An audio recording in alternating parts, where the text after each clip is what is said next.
అండి. హాయ్. ప్రస్తుతం తెలంగాణలో రేవంత్ రెడ్డి గారి పరిపాలన విధానం ఎట్లా అనిపిస్తుంది మీకు? గత ప్రభుత్వం కంటే ఈ ప్రభుత్వం చాలా అది 10 సంవత్సరాల కంటే ఎంత డెవలప్ చేసిందో ఈ 10 నెలల్లో అంత తెలంగాణ అంత కిందికి తొక్కేసింది. ఈ హైడ్రా అనేది ఈ ల్యాండ్స్ ఇచ్చిన ప్రతి ఒక్కటి కూడా ఇంతకుముందు 55 ఏళ్ళు పరిపాలించిన కాంగ్రెస్ ప్రభుత్వమే. ఇప్పుడు ఈ 10 సంవత్సరాల్లో ఇంత పెద్ద బిల్డింగ్లు కట్టలేరు కాబట్టి ఎవరు కూడా కట్టలేరు. ఇచ్చింది కాబట్టి వాళ్ళు చేసిన తప్పును మళ్ళీ వారే సరిదిద్దుకుంటారు. కేసీఆర్ చేసిన తప్పు కాదు ఇది.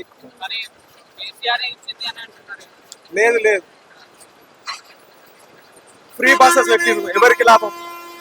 స్కూల్ పిల్లలకు పెట్టాలి, కాలేజ్ పిల్లలకు పెట్టాలి, ముసలోళ్ళకి పెట్టాలి. అది అంటే వర్కింగ్ ఉమెన్స్ కి వర్క్ అవుతది అనే పెట్టారు అనే ఉద్దేశం అనే వినిపిస్తుంది కదా. మరి మీరు ఎవరు వర్క్ చేస్తారు? ఇంటి దగ్గర ఉన్న వాళ్ళు ఇప్పుడు బస్సులలో తిరుగుతారు రోజు.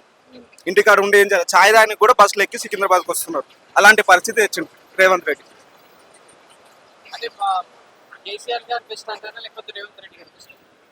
100కి 100 రూపాయలు కేసీఆర్ గారే బెస్ట్.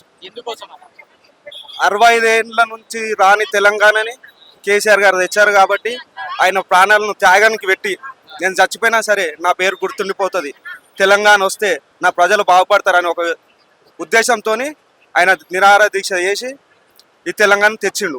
తెచ్చిన తెలంగాణను కూడా చాలా అభివృద్ధి, దేశంలోనే నెంబర్ 1 రాష్ట్రంగా తెలంగాణ దిద్దిండు. పని చేసినప్పుడు అప్పులు కూడా ఉంటాయి. ఇంతకుముందు ప్రభుత్వం చేసిందా? చేయలేదు కాబట్టి పని చేస్తున్నాడు కాబట్టి పని చేశాడు కాబట్టి అప్పులైనాయి.